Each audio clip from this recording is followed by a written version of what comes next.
गणशिक्षा मंत्री चराटी उच्च माध्यमिक विद्यालय अचानक परिदर्शन। राज्य विद्यालय और गणशिक्षा मंत्री सुदाम मारांडी जराटी उच्च माध्यमिक विद्यालय को अचानक परिदर्शन करिसेंती।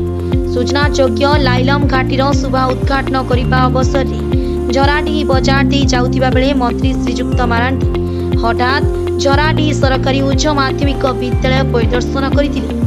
मयूरभंज जिले में एकमात्र उच्च माध्यमिक विद्यालय चलित वर्ष प्रथम रु द्वादश श्रेणी पर्यंत खोली समस्त सीट पूरण होइथिबारु विद्यालय अध्यक्ष स्मृति रंजन पांडे मंत्री दृष्टि आकर्षण करथिले। एही अवसर में शिक्षा मंत्री किछि समय छात्र छात्री मानक पाठपढ़ा विषय अवगत हेबा सह अधिक संख्यक छात्री माने पढ़ुथिबारु मंत्री छात्री मानक प्रशंसा करने सहित माननीय मुख्यमंत्री नवीन पट्टनायक छात्री मानक पई विभिन्न प्रकार सुविधा प्रदान करिसेंती बोली मंत्री श्रीजुक्त मारांडी प्रकाश करथिले। गस्त समय स्वतंत्र उन्नयन निगम अध्यक्ष डाक्टर देवाशीष मारांडी, राज्य ग्रामीण भित्तिभूमि विकास उपदेष्टा रतिकांत परीक्षा, तिरिंग ब्लॉक अध्यक्ष परमेश्वर सामड़, तिरिंग जिला परिषद परेश चंद्र मुंडा, बहलदा जिला परिषद भगवती मिश्र सहित समाजसेवी और वरिष्ठ नेतृमंडली प्रमुख उपस्थित थे। यह अवसर में एभली एक उपांत अंचल एकादश श्रेणी खोली विद्यालय अध्यक्ष श्री पाणी मान्यवर मंत्री श्रीजुक्त मारांडी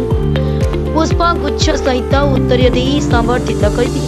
शेष में विद्यालय छुट्टी हेउथिबा बेले छात्र छात्री मानक अनुरोध क्रमे गणशिक्षा मंत्री पिला मानक सह फोटो उठाइबा सहित भल मनीष हेबा पई पिला मानक परामर्श देथिले।